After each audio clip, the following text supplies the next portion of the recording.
Good afternoon, everybody. I hope everybody can hear me. Nick, if you let me know if this is coming through, I'd appreciate it.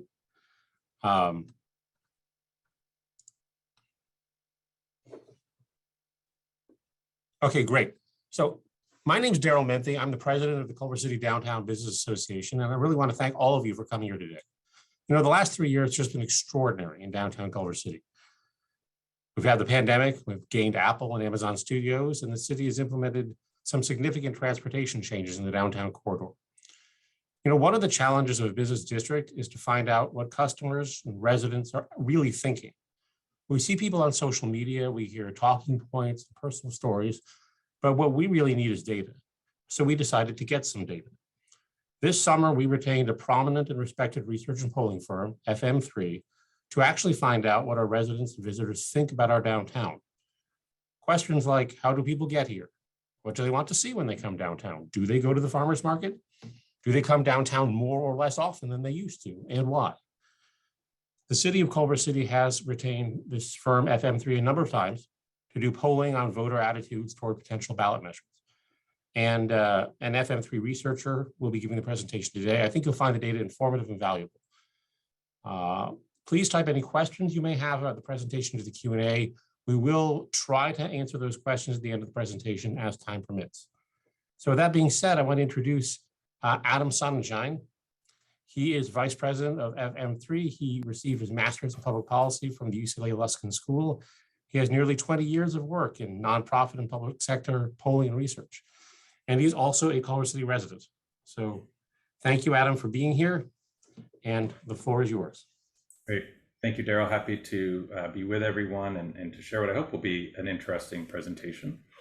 I am going to share this slide deck and look forward to giving you hopefully some new things to think about. So I want to start, excuse me, by reviewing some of the discussion around how we did the survey so that we can answer some of those questions right off the bat. The survey was done in basically late June, early July of this year, so a little bit over the summer. And we had kind of two research populations that we wanted to study. We wanted to look at the adult residents of Culver City, so not specifically the likely voters or the folks most paying attention to local issues, but really all residents in the city.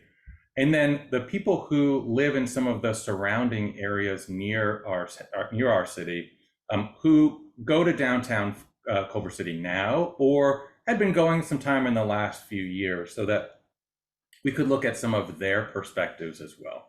So the survey had 493 respondents who are residents of Culver City and 223 responses from people who we're going to call them visitors throughout this survey presentation, visitors from surrounding areas who went to downtown in the last few years. Okay. If we look at the margins of error, and we're going to treat these mostly as two different sets of results, except we'll combine them where the residents and the visitors gave really similar numbers. With the residents, we've got plus or minus about 5% for the margin of error, and for visitors, it's closer to plus or minus 7 as we had fewer responses. We reached people in a number of ways. We did telephone calls, which led to live telephone interviews. And we sent email invitations and text message invitations, which went to an online survey. And as Daryl said, one of the things we really wanted to do was make sure we get a representative sample, particularly of the residents, but also of the people who live nearby who come to downtown. And in order to do that, we set up the online survey. So this was not one where it was come one, come all, or you posted on Facebook within a certain, interest group, and then you get all the responses from people who are in that group, or who, people can respond multiple times and send it just to their friends. This is our best attempt to get a random sample, both of residents and visitors. So you could only do the online survey once. You could do only the online survey or the phone survey. You couldn't do both. And we've looked at the data to make sure that particularly when it comes to the residents, they reflect the population of the adults who live in the city. Now the visitors is a little different because we're only taking people from surrounding communities who come to downtown either currently or previously. So it's not reflective of everybody who lives in the areas around Culver City. You'll also find maybe at some point the decimal points don't quite add up to the number that you had in mind. And that's because we've rounded decimal points to get, so sometimes it doesn't equal 100 or the number you were expecting. Okay. So I'm going to now look at some of the initial results, starting with some sense of who these folks were. So if you look at the zip codes and cities for the Culver City residents, reflecting the fact that a little more than half, like me, live in 90230, 37% in 90232, and 9% in 90066. And then we've kind of grouped some of the other areas where the respondents came from if they weren't Culver City residents. So we've got people from Baldwin Hills in the West Adams area, Rancho Park and Cheviot Hills area, Palms, View Park, Windsor Hills, Ladera Heights, Mar Vista, and Inglewood. Okay, and that's where those folks are coming from. In terms of the racial and ethnic backgrounds of the respondents, when it comes to the residents, again, trying to reflect the makeup of the adult resident population. So a little more than half self-identified as white, 14% as Hispanic or Latino, 8% Black or African American, 15% Asian or Pacific Islander, and then 10% who either said more than one or a different group that wasn't earlier mentioned. Among the visitors, more than half are either identifying themselves as African American or Latino. Okay? With about 25% white, 7% API. Okay, first section of the survey was about their habits when it comes to visiting downtown Culver City. And we're asking them these days, when you're going out for a meal, shopping errands, or even just to meet up with friends, how frequently would you say to go to downtown Culver City? You'll see the exact wording of the question down here at the bottom of the screen in italics. At the current time, 70% of the residents in the city say they frequently or occasionally visit downtown. 61% of the folks who, again, by definition, either go now or used to go within the past few years. 61% say they're going frequently or occasionally now. About a third of residents say they go frequently. If you look down at the orange there, 25% say they hardly ever go, 5% never go to downtown. And among the visitors, we're at 19% frequently, 42% occasionally, so that's that 61. Then 34 hardly ever, 6 never, so you're more like 40% who hardly ever or never go. Okay. Little bit of information about who is going, and we took some rings measured from the downtown Culver City Fire Station. Okay, so that's where we put the center of downtown. That way we didn't have to pick any business to be the center of downtown. So the folks who live within a mile from there, 84% of them say they go to downtown frequently or occasionally. And the further you live away from there, the little less likely you are to go, particularly if you extend to the 3+ miles circle. And again, these are concentric circles. So 0 to 1 miles, then the 1 to 2, not counting the 0 to 1, right? So et cetera. Then when you look at how long they've lived either in the city of Culver City or lived in the area in total, those who are more recent arrivals are tending to go more often than those who've been here a little bit longer. How do people get there? What's the mode of transportation for those who are going to downtown frequently, occasionally, or at least hardly ever these days? How do they get there? Among the residents, about 70% say that they drive. If you look at the bottom, about 20% say that they walk. And then you've got a handful who either ride a bike or a scooter, take public transit, or use rideshare. Among visitors, who by definition are coming from a little further away than many of the residents, are predominantly driving. 85% are driving. You can see only 1% say they get there by riding a bike or scooter, 3% taking public transit, 4% rideshare, 7% walking. Okay, so in both cases, the large majorities get to downtown by driving. We also wanted to know, has there been a change in how frequently they're going to downtown? So we frame this as kind of these days, how often do you go? That's the question you saw earlier. Then we said, thinking back before the start of the COVID-19 pandemic, how often were you going?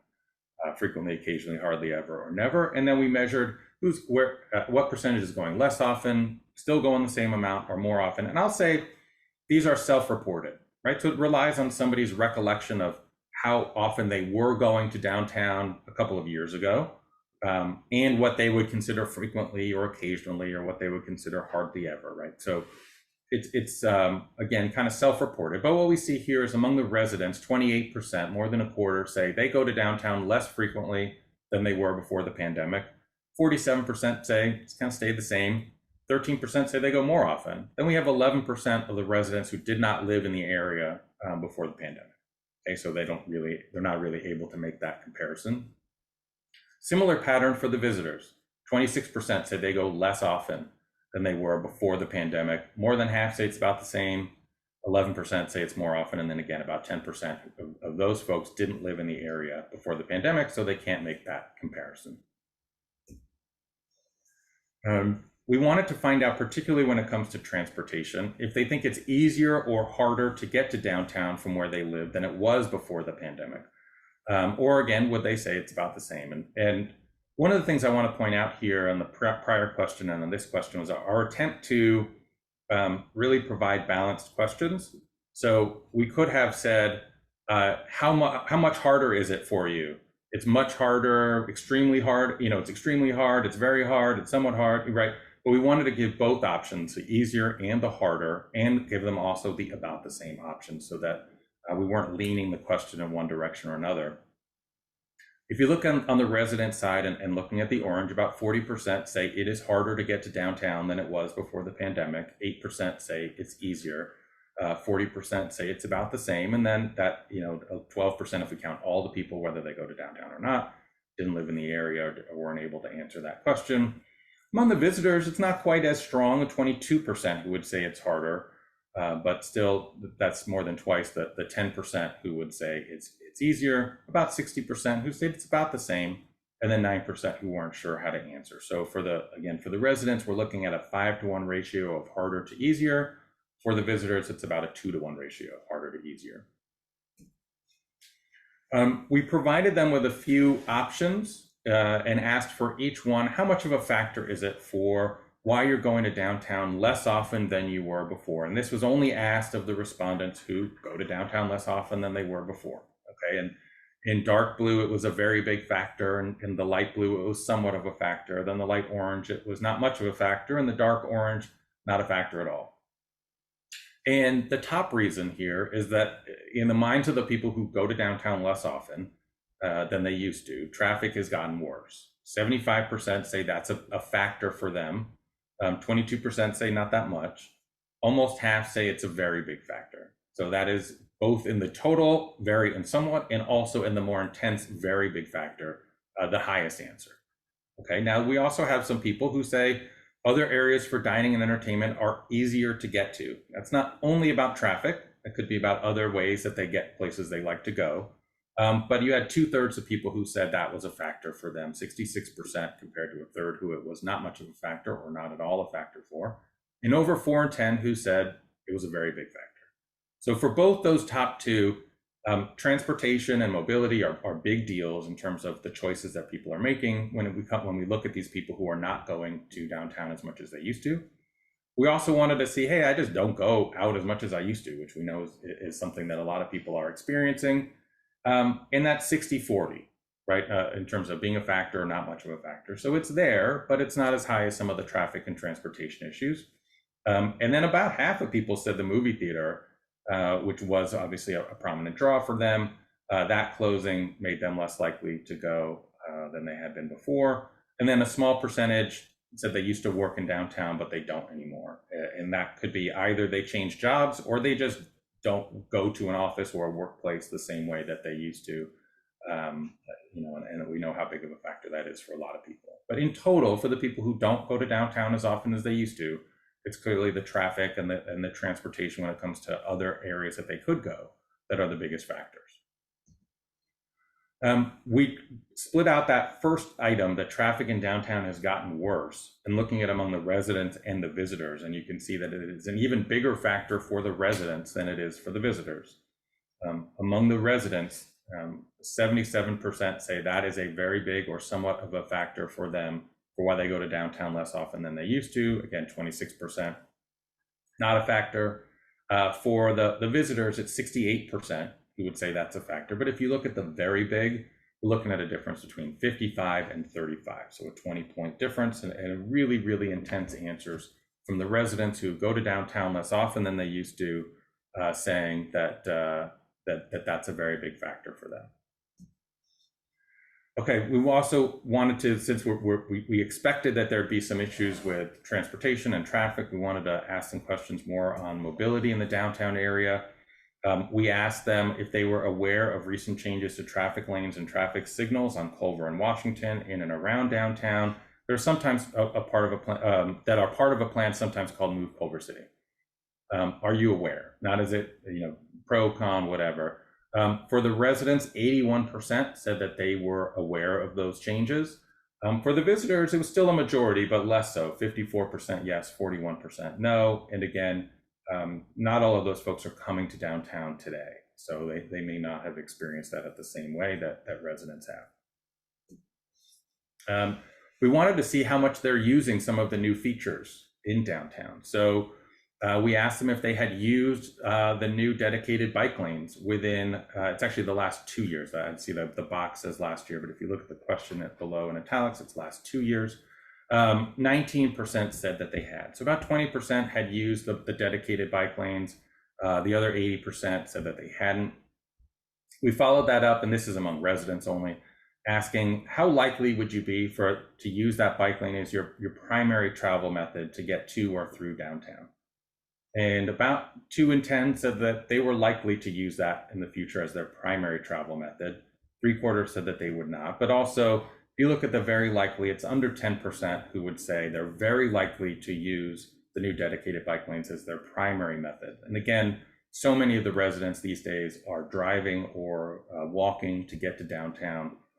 So it would be a pretty big shift for a large percentage of them to say they're very likely to start biking to and through downtown as their primary method. Among the visitors, we're looking at about 5% who say they have used the new dedicated bike lanes, again, in the last 2 years. 94% who say they have not. And again, same question on the right, how likely are you to use that as your primary travel method in the future? 5% of the visiting group say they are very likely to use it in the future, 12% in total. Again, that's where we're rounding 5 plus 8 in this case is adding up in total to 12, say they're likely to use it as their primary travel method. So for both the residents and the visitors, not necessarily something that they see themselves doing a lot, and relatively few who have used them. We also wanted to ask about the downtown circulator minibus, as well as other bus service, and for the purpose of trying not to be confusing about which is, what is what. We just asked in the last 2 years, have you ridden either the new downtown circulator minibus or a regular green city bus to or from downtown Culver City? Among the residents, about 11% reported that they had.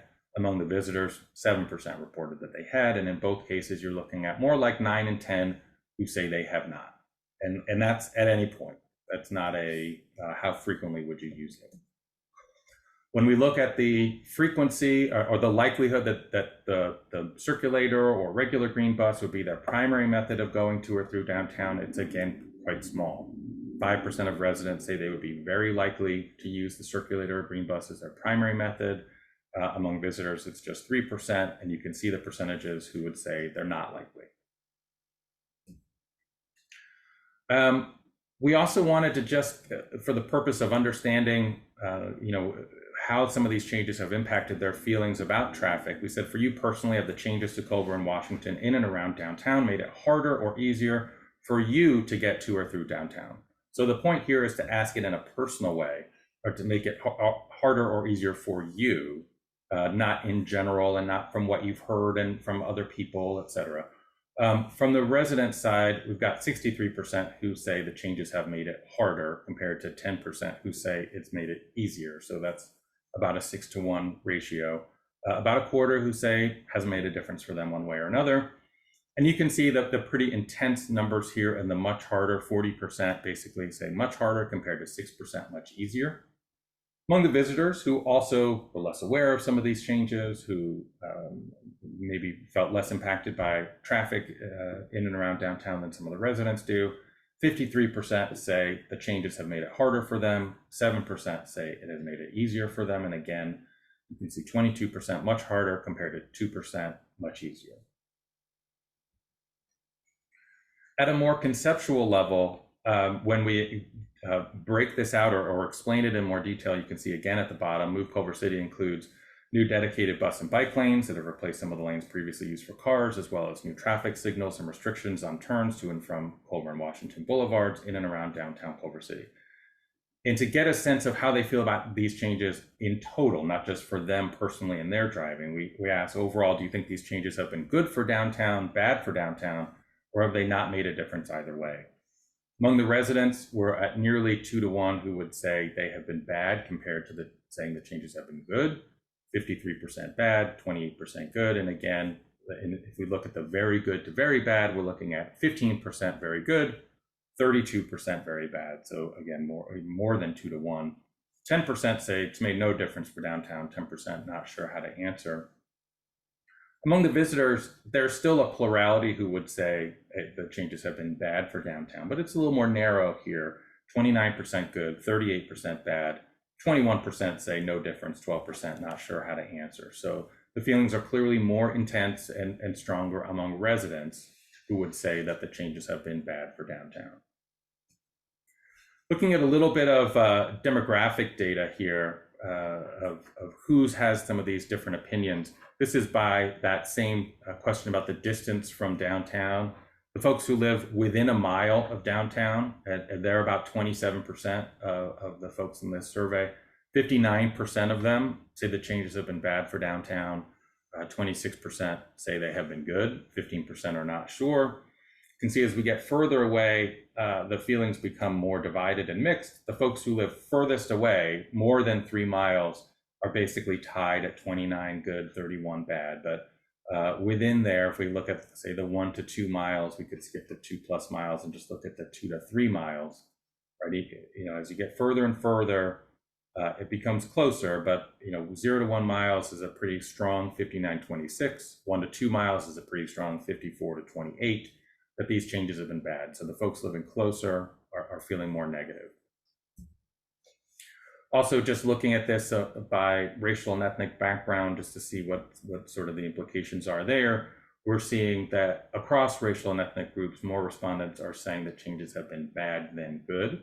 Among white respondents, it's 52-30.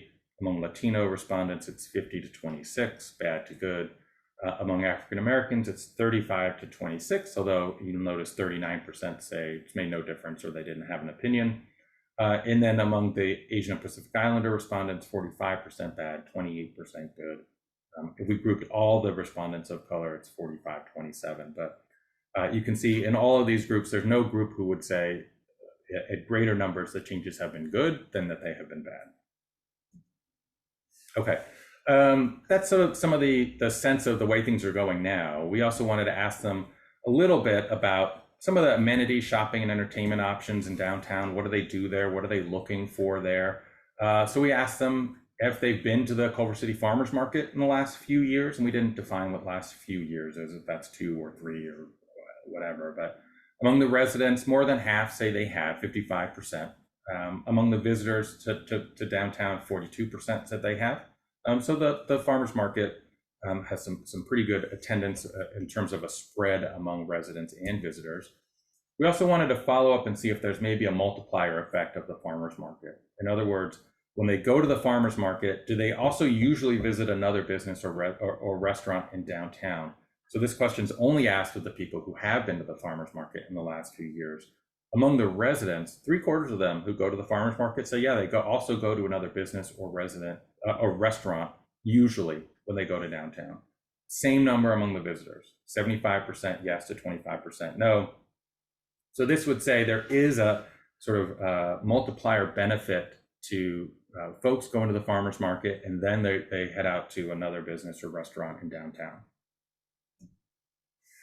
This one's a little hard to read because we're trying to combine the residents and visitors together, but we're asking them if they think there's some features in a neighborhood. Are there enough of these in downtown or not? So orange means there's not enough of that. Blue would say it's just right. Then you've got kind of a light orange for too many, and then gray for don't know. So what's there not enough of in the minds of both residents and visitors? Park space. We've got a majority of residents and of visitors who would say there is not enough park space. Live music venues, a little over, just under half, 48% of residents and 45% of visitors would say there's not enough live music venues. You'll notice on all of these that the too many is not very strong. It's under 5%, which is why there's no number there. Shopping among residents, 42% say there's not enough, less so among visitors, that's 27%. Affordable parking, 41% for residents, 53% for visitors. So a sense, again, as we saw earlier, that many people are driving to go to downtown and they're not as likely to use other modes. About a third who would say they're looking for activities for families. For residents, 27% think there's not enough places to lock up bicycles. For visitors, that's 18%. And then public transit, 16% of residents say there's not enough, 11% of visitors. And again, they reported earlier, they're not very likely to use the bus as their primary method of getting to downtown. That ends up getting reflected somewhat here as well. In terms of some things that could be offered to make them, or changed, that could make them more likely to come to downtown. We have a number of items here that we offered, and we've organized these by what we're calling net more likely. So they had the choice of telling us if this was offered or done in downtown, it would make them more likely, less likely, or make no difference. So we've taken the more likely numbers and we've subtracted the less likely numbers, and that gives you what you got out here on the right-hand side, and that's the order that we've ranked these in. So what has that biggest net more likely? It's events and festivals geared to adults. And I myself have school-age kids and have been here since I had young kids, but the majority of folks in Culver City don't. And so you find events and festivals geared to adults. 72% say that would make them more likely to go. It's about 4% who would say they're less likely, so 68% in that net more likely, and 20% who would say no difference. We did offer also events and festivals geared to kids and families. That's 49% more likely, 10% less likely. So you got a net more likely of 39. So there's a pretty big gap here between the events and festivals geared to adults and events and festivals geared to kids and families. Then we've got a couple of items that are related to transportation, how people get places. So making it easier to turn onto and off of Culver, 62% say that would make them more likely to come to downtown with a net score of 58. Removing the dedicated bus and bike lanes and making it easier for cars to drive through, 52% more likely, 18% less likely, so the net is 34. Additional shuttles and buses to and from neighborhoods in and around Culver City, that's a 34% more likely, so there's clearly some interest in that. Easier places to be picked up or dropped off by rideshare services such as Uber or Lyft near the edges of downtown, that's a net 34. So pretty similar to the shuttles and buses option. Now on the lower end, where we had a lower net more likely score, and in some cases actually a negative, where the less likely is higher than the more likely, offering valet parking in downtown, 21% more likely, 17 less likely. So that one in total is not a big winner. We talked about closing Culver and Washington to cars in two different ways. You'll see the first one in the middle of the screen here, closing Culver and Washington to cars, so they are for pedestrians, buses, and bikes only on weekends. You had 33% who would say more likely, 45% who would say less likely, so in net, that's a less likely of 12%. Closing Culver and Washington to cars, so they're for pedestrians, buses, and bikes only at all times, 24% more likely, 52% less likely. So the net more likely there is 28%. So 52% less likely if you were closing in Culver and Washington to cars at all times. Okay, so a few conclusions, and then I think the folks may have some questions to ask. So find about 7 in 10 Culver City residents report visiting downtown at least occasionally these days, which is higher than the numbers from residents of nearby communities. The vast majority get to downtown in a car, with a substantial percentage of residents who walk or use other means, pretty low among the folks who are coming from the surrounding areas. Almost a quarter go to downtown less often than they did before the pandemic. We also had about 1 in 10 who are new to the area, so they don't have a way of comparing. The most common reasons that were suggested for visiting downtown less often are that traffic's gotten worse, particularly if we're talking about residents.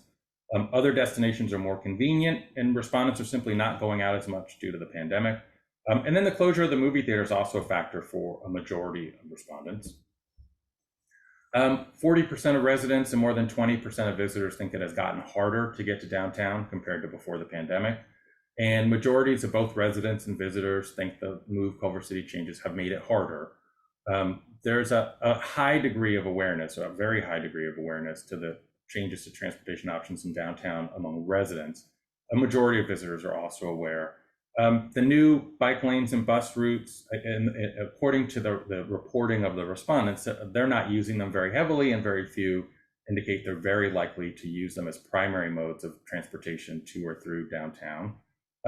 And given that, you've got a majority of residents and a plurality of visitors who think the changes have been bad for downtown overall. In terms of what's needed, we found respondents most likely to say there's not enough park space, live music venues, shopping, and affordable parking in downtown, as well as some other things that they're looking for. And more in looking for more events and festivals geared to adults, to a lesser degree geared to kids and families, as well as ways to make it easier to drive to downtown, such as improving turning on and off Culver and removing the bus and bike lanes. These are things that respondents said on net would make them more likely to come to downtown more often. Closing Culver and Washington on the weekend or at all times would deter more visitors than it would attract. But we saw some other opportunities here where people said they'd be more likely to attend or to come to downtown. Thank you, Adam, for a fantastic presentation and taking us through all those slides. I think everyone can see that was an awful lot of work to compile all that together. And I really want to thank you for the way you put it together. And I really want to thank Adam and his whole team for being just terrific partners in all this and for getting to learn how all this gets done. And have a great rest of your day.